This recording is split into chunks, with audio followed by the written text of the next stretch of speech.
हई देखो कन्या तो सुतल बाड़ी। खोलो बबुआ पलक के म्यूजिक बाय टिंकू तूफान। खोलो बबुआ पलक के ओरिया परिछम लीलार हो।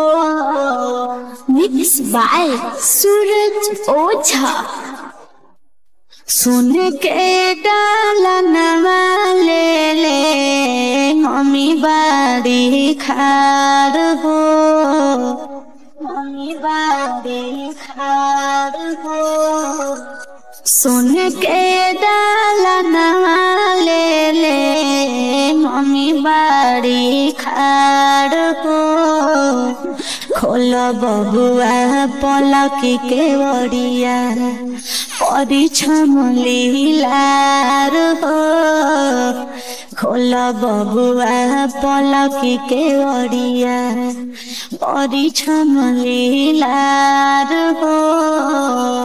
कैसे मैं खोली अम्मा पलकी के ओरिया हो। मोरा जांघे ओलरला बाड़ी ससुर जी के धियावा हो। मोरा जांघे ओलरला बाड़ी ससुर जी के धियावा हो।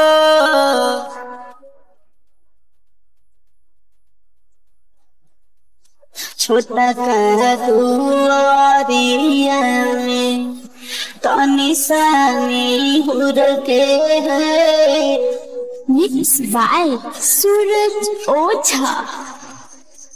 धीरे धीरे चली है भौजी घरवा ससुर के।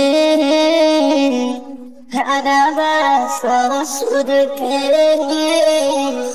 धीरे धीरे चली है भौजी घरवा ससुर के। छोटा का दुआरिया में तनी सानी हुर के। छोटा का दुआरिया में तनी सानी हुर के।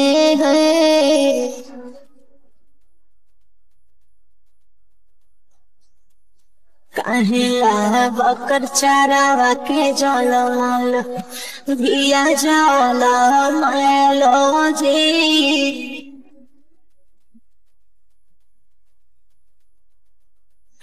हिये के सुटवा दुल्हा हिये घोरी अइलो जी।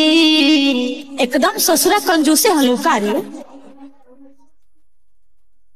हिये के सुटवा दुल्हा हिये घोरी अइलो जी। कहला बकर चारावा के जनमल धिया जल मैलो जी। कहला बकर चारावा के जनमल धिया जल मैलो जी। ऐसे ना बोलू भाभी लागा है दुख है। धनिया मोर है कई भाभी लाखों में एक है। धनिया मोर है कई भाभी लाखों में एक है।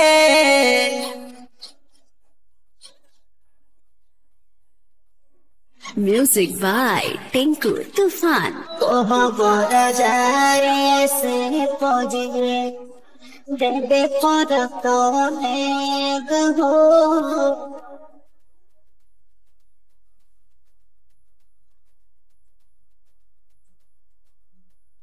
डाले नाही दे हब भैया घरवा में देग हो।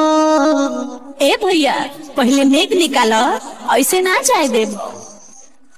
डाले नाही दे हब भैया घरवा में देग हो।